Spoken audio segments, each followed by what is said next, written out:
Welcome to the TK Dale Wealth Show. I'm your host, Trevor Dale, and I'm the founder of TK Dale Wealth Management. Today, I'm going to be talking to you about top-down investing versus bottom-up investing. These are two different styles of investing, and most of you are probably thinking about the bottom-up type investing. That's when you're looking at a particular company. That's the stuff where you're seeing traders in that very exciting environment, trying to make more money than is typical. I don't usually follow that. I do pay attention to the companies in particular, but most of my investing and my analysis is done from a top-down perspective, which is really an economic perspective. So if bottom-up is focusing on the company itself and how it does, regardless of other markets, top-down focuses on what's the globe doing, is the global economy going up or down, and within that is the country going up or down, and then the sectors, and then how do the stocks work. So that's how the two work. But before we get into this, please note, I got to do the disclaimer. This is not meant as individual advice. This is meant as educational purposes only. Should you look to act on this information, I recommend you seek the help of a licensed professional prior to doing so. Also, this may contain forward-looking information, and I cannot guarantee that it will come true. So I do not have a crystal ball. Be sure to do your own due diligence prior to undertaking any information or trading. So, having said that, so if top down, if you have your economics on the top, and then you have boiling it down to a company. For anybody that's listening on the podcast, I'm drawing a big upside down triangle. And then you have a company on the bottom as a single point. What's happening is that with a company, I'm looking at its financial statements. And I want to know things like its balance sheet, its income statement, its cash flow statement. I want to know what management is thinking. I want to know what the product that it sells. So what's its margins that it's selling at? I want to know how much debt it has, what the covenants are on that debt. Do they have to maintain certain leverage ratios or income or interest coverage ratios in order to maintain solvency with their lenders? Because sometimes what will happen is that you can get a company who has bonds out there, and if you don't read carefully, those bonds are required to have a 1.25 times interest coverage or something like that. So you have to understand the debt of it when you're investing in the company. You have to understand the equity side, which is the stock side. There's a lot of things that go into that. I have a hard time investing in the bottom up. And the reason is because when something happens inside a company, it is very difficult to truly understand what is happening in that company before it happens. And I'll take a look at that, and it's not as exciting. Like say, you see movies with traders and things are moving quick, and everybody always thinks that they can try to make more money than the other. And while some people can do that, it is extremely difficult to do that consistently over the long run. And I know many managers who have done well, and then they've met a time and period when their strategy doesn't work. And even unconstrained funds, or you look at things, and people just have a way to think of things. And if that's how they think of it, and they don't change their thinking quick enough or accurately enough, it's very difficult to do that. Companies can change. You may go in with an expectation of maybe a turnaround, and the company doesn't turn it around. I've seen that happen, and then all of a sudden you go in thinking it'll do well.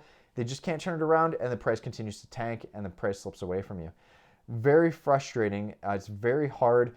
You're going to end up with a company like Wells Fargo, fantastic company, and then all of a sudden, if you'll remember that they had some news come out where they were opening up fake accounts in order to increase their revenues, unbeknownst to their clients, and that was a major sales problem, it was a culture problem. Now, I didn't know that was going to get released in the news, but it's very, very hard to truly judge what's happening inside companies. So information like that can leak out quickly, and you have to react very quickly if that's material enough to make a change on. Maybe it wasn't, if you don't have a going concern over that company and you're happy that it's going to be there for a long time, then maybe you hold tight. But what I like to look at is the economic side. So I look at more from a top-down perspective, and I take the perspective of the rising tide raises all ships. And what happens is that if you have an economy that's doing well, rather than trying to find the ones that are going to outperform that, or an economy that's going down, trying to find the stocks, those particular companies that are going to outperform in that environment, I try to focus as granular as I get is sectors. So if that's the company, then the next level would be a sector. And that's really as specific as I get. in terms of investing. I sort of cut off what I put in my clients' portfolios before. This is my threshold for level of specificity in terms of companies. But what I'm looking for in this rising tide raises all ships is you'll see pendulum swing. And if you think of an old grandfather clock, the pendulum swings back and forth, and it never truly stops at equilibrium. So what you'll see a lot of the time is you'll see countries and economies that are doing very well, and they should do very well. And as a result, you should be rewarded inside for owning that stock market. And then what I look at is what has swung to an extreme. So, for example, prior to, let's take 2019 for an example. I was looking at Canada versus the US, and Canada had a very high debt-to-income ratio, up above the 170% debt-to-income ratio in Canada. In the US, prior to the credit crisis, they had about 148% debt-to-income ratio. And currently, the US is around 100, and they were under 110 at the beginning of 2019. So I had that perspective, that rising tide raises all ships. And I had that, what that meant to me was, even if the economies do well, you have a heavily leveraged country. And even though there's better value in terms of multiples, the consumer is very held back in terms of what it can do on the upside. And conversely, if the economy goes down, because of the leverage in the system, that amplifies the bottom returns. So it's got a bit of a floor that it can go up, and it's got a lower ceiling compared to the US. And there's other reasons I was comparing across the globe and across the world. But in 2019, you saw that in the stock market where the fourth quarter of 2018 sold off, but then you had in the TSX, I think was up about 20%, and then the S&P 500 was up about 30% in 2019. And those may be very good returns, but keep in mind that we had a large sell-off right prior to that. So that's the reason for that. But the number differential, when you look at it, is there was a big difference in that. So it was just amplified to push that out. And going forward, I still believe that is an economy that I want to focus on due to the low debt to income leverage, as well as a number of other structural benefits being there. Currently today, we are April the 17th, 2020. And it can be a bumpy ride from here. We're in the middle of COVID, and we need to figure out where things are going. I'm very confident in the US economy relative to the Canadian economy. I'm looking at the aid programs that they're putting through for the government, how the central banks are acting, and other factors like that. So those are some of the things that I'm looking at. But in terms of the top down, so I'm focusing on the economics of the globe for one. That's a big factor, particularly right now. The other thing that I'm looking at is the countries. And actually, I'm going to do that, change that around. I apologize. So the first thing I'm looking at is the globe. Then after that is I'm looking at countries. And then within those countries, I wanted to look at sectors.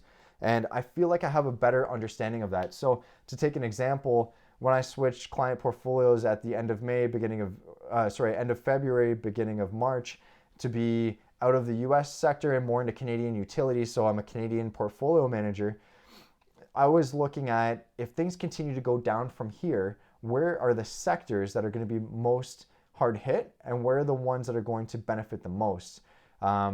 I didn't know for sure how technology was going to work out. Obviously, that would have been a fantastic trade to be in since the beginning of the year.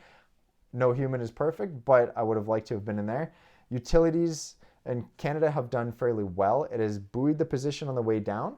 And when I'm looking at different sectors inside the economy, I felt that it would turn around first as people start to wade into there until they feel more comfortable getting into sectors that have been beaten down more.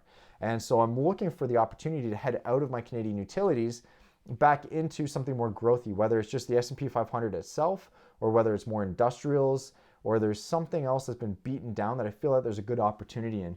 So really, I'm looking at top down. I'm looking at how's the global economy doing.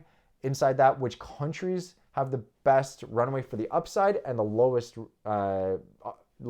opportunity for a sell-off on the downside. And then inside that, I'm looking at sectors. Some of the indicators that I'm looking at are the companies themselves, but I stop investing at the sectors. In terms of data that I'm looking at, if you're looking for a website on where to get information, I'm a big fan of tradingeconomics.com. Again, that's tradingeconomics.com. It is a fantastic site because you can go there, you can get up-to-date information about what's happening, you can get daily updates emailed out to you. You can pick countries across the world. It's quite granular in terms of what they look at, so I'm a big fan of that. But inside that, what I'm looking for is I'm looking at growth in the countries. I'm looking at their leverage in the countries, such as their debt to income. I'm looking at things from car sales, manufacturing, industrial, factory output, service sectors, jobs. Looking really at trends as well. I'm trying to take that longer term perspective. So as a data point hits, it's not only what is it doing today, but what do they expect in the markets? Also, when they're looking at what they expected, how does this factor into the longer term trend? What's the seasonality of it? And you can see these things. I'm looking at, retail sales. Obviously, there's a big boost into the New Year's time. You're going to get a bit of a low in other seasons. So it's natural to have that fluctuation throughout the different seasons. But is it typically going up or is it going down? How did it compare year over year? And I'm a big fan of looking at year over year data because that really gives me an indication of how we're doing. Month to month, you're getting that seasonality in there, but it's that year over year data trends that I'm looking for. So again, these are some of the things that I look at.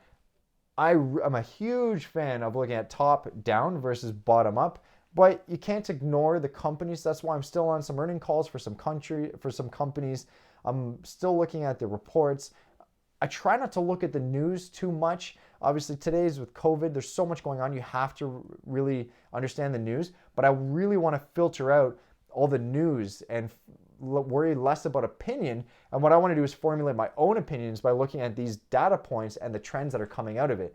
I think that's the real value because it gives me less influence into my thinking and it allows me to figure out what I think rather than trying to interpret what's going on from everybody else's perspective and taking their perspective. That's more like triangulation of everybody else's perspective and trying to find out what I should be doing based off of what everybody else is thinking. And I don't think that's right.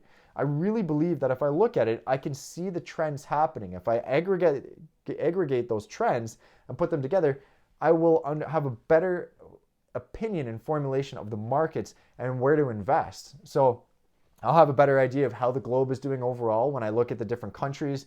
Then I can look at the different sectors within it. Do I want currency hedging? Do I want one industry over the other? Am I okay with a broad stock market? Do I want large, medium, or small cap stocks?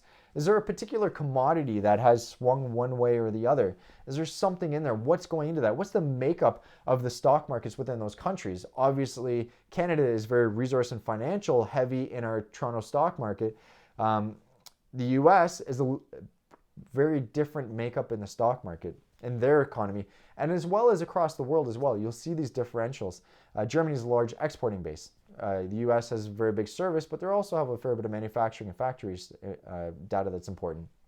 So I hope this helps. It's top-down versus bottom-up investing, how I do things, and I hope this provides some value. Don't forget to like, subscribe, or share.